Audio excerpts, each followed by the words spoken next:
Hi, I'm Catherine Avery of productivitybydesign.com. Today, I'm here to talk to you about happiness, behavior, and GI Joe. And I'm sure you're thinking, GI Joe, where's that coming from? You're really out of left field, Catherine. But just stay with me because this is just so fascinating. So here's the deal. I'm taking a course in happiness. A group of my friends online in a networking group I belong to said, hey, what do you think about this? Let's take this. So it's being sponsored by Yale. The person who's teaching it is Laurie Santos, and she has the most amazing information. Now, if you've known me a while, then you'll know that one of my life mottos is to always be learning. And you also might know that my friends say I'm one of the happiest people you'll ever meet. So when they saw I was going to take a happiness course, they were like, Catherine, what? You're already super happy. Why are you taking a happiness course? But here's the thing. I'm human. And people do nutty stuff that drives me crazy, right? And I can be a class A biatch. I'm telling you now, just ask my family. They will tell you. So the fact is we could all do with learning how to be a little happier, right? And happiness is about how you behave going through life. Happiness isn't some easy emotion that just comes out of the blue, right? It's about how we get there. So when I started my journey towards more happiness, it was concurrent with having cancer. And you're probably saying, oh my God, how are you happy having cancer? And I know you've heard a lot of people who said, um, cancer was a gift. I'm so glad I got cancer. Cancer was a blessing in my life. And I always thought, are you freaking kidding me? What are you thinking? But the fact is, it is a gift. Because if you look at the lessons you learn while on your cancer journey, they're all gifts. It's such a blessing. Life is this huge blessing. And if we go about it with gratitude, and gratitude is a huge part of how you get happier, then you are able to see the gifts in something like cancer. And I know I've talked a lot about choices, and we don't choose to get cancer. I mean, there are people out there who will say, oh, you did XYZ in your life and you need to heal this, and therefore, that's why you got cancer. I'm not sure I 100% believe that. I think that these challenges we get in our lives are opportunities to learn something. So my friend Stacey Martino calls them challenge-tunities. I have to tell you, I will always remember that, because challenges really they are opportunities to learn something and do something better in our lives, whatever that might be. So for me, when I found out I had cancer, I had to change some of my behaviors. And one of them was exercise. So I really don't like to exercise. Now I kind of do. Okay, so see, this is where the behavior modification comes in, right? So I didn't like to do it. I used my morning time, my me time, my oxygen mask on first time by journaling and writing out my gratitudes. And so that time had to become exercise time. And it was frustrating for me until I realized that I could take gratitude walks. So I would go outside, and as I was walking, I would say all the things I was grateful for, all the people I was grateful for. I mean, when you have cancer and you're going through chemo, people are bringing you gorgeous meals. They're driving your kid to ballet. They're going out of their way to do the most amazing things for you because you're in the midst of this really hard journey. And what a gift, what a blessing that is. And it's just unbelievable. So happiness factor, that's a book. Sorry. Happiness in the course taught by Laurie Santos at Yale University is recognizing that you need to change your behavior. So this is where the GI Joe fallacy comes in. So I love this. So I'm 53. I watched cartoons growing up. We didn't have cell phones. We didn't have iPads. We didn't have all this technology.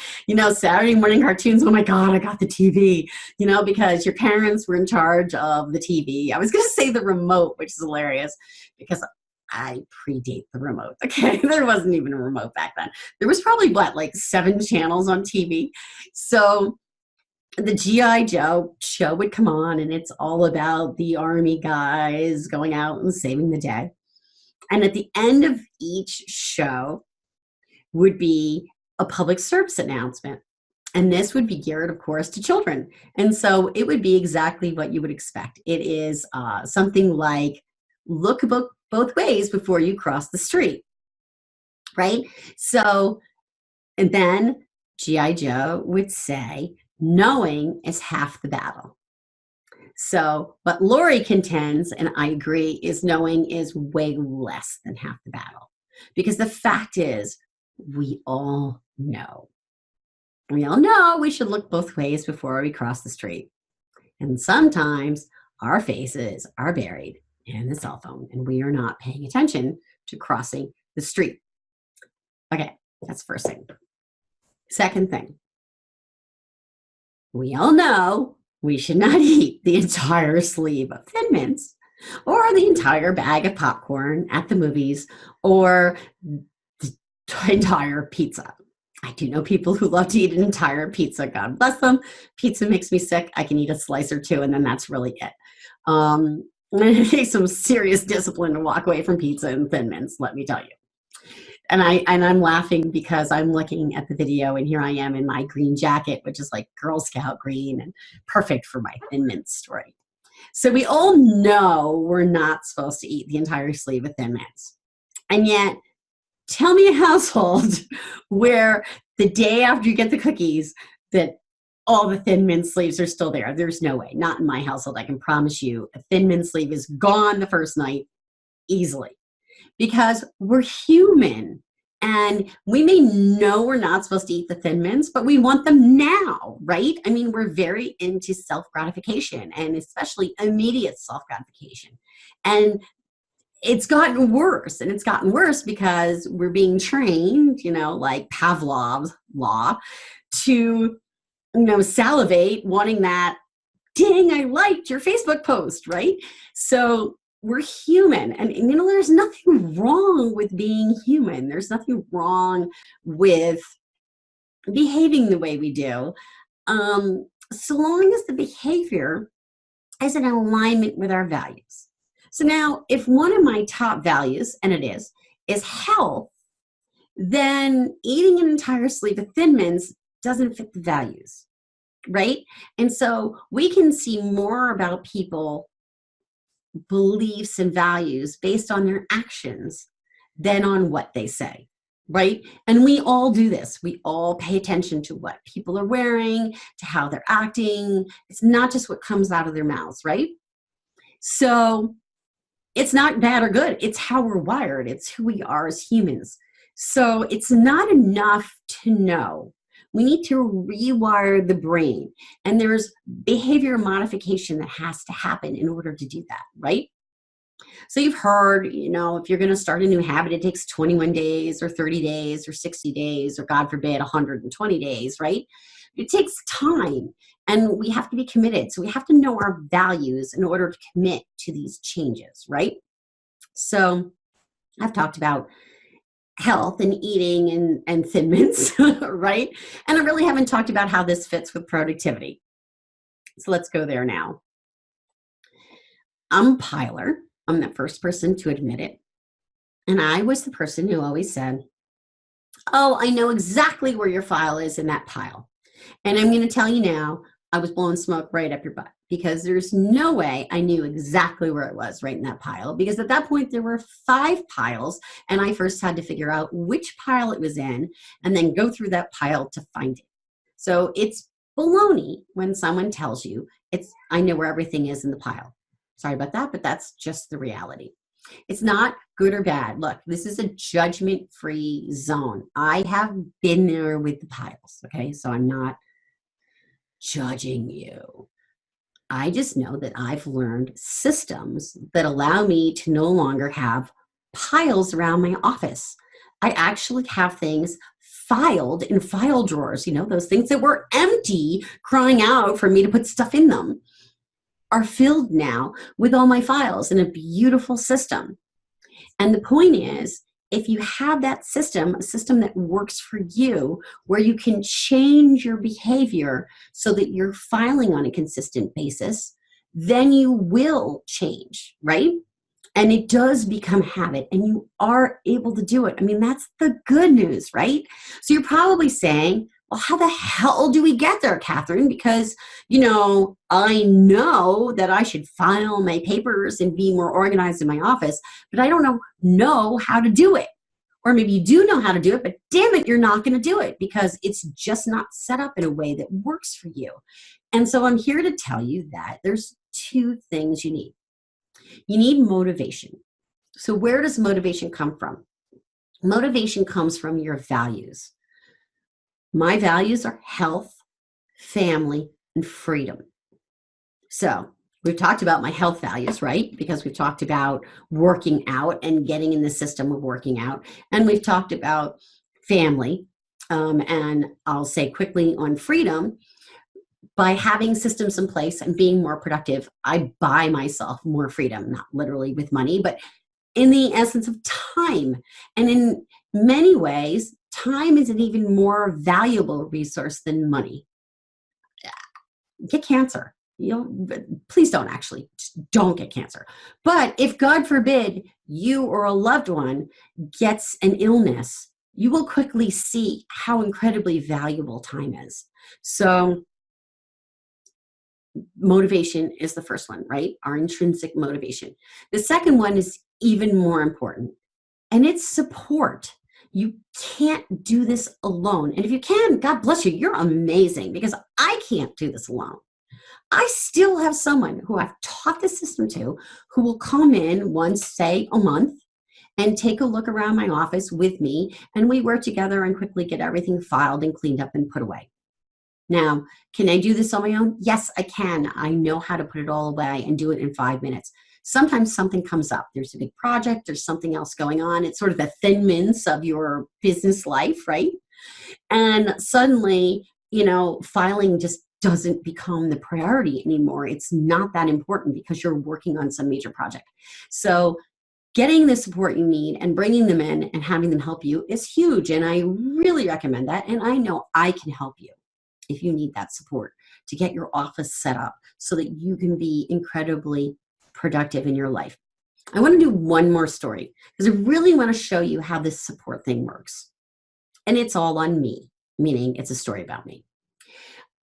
Yesterday, I had an email I had to write, and it was very hard for me. I was very stuck. It was about boundaries, and it was a potential client who got the impression, my mistake, that I would be meeting her in her home to help her do her home office.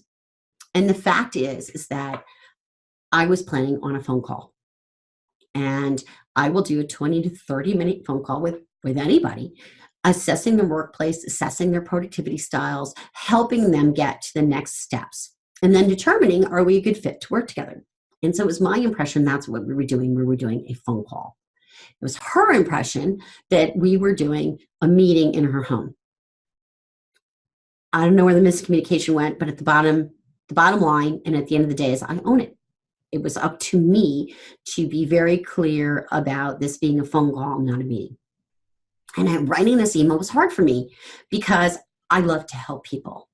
And I was really stuck in I've got to help this person versus I've got to honor my time and my values. And the fact is I charge to go to people's homes or offices to help them work on their space. And I charge because you get all this knowledge, right? All these years of experience, all this expertise.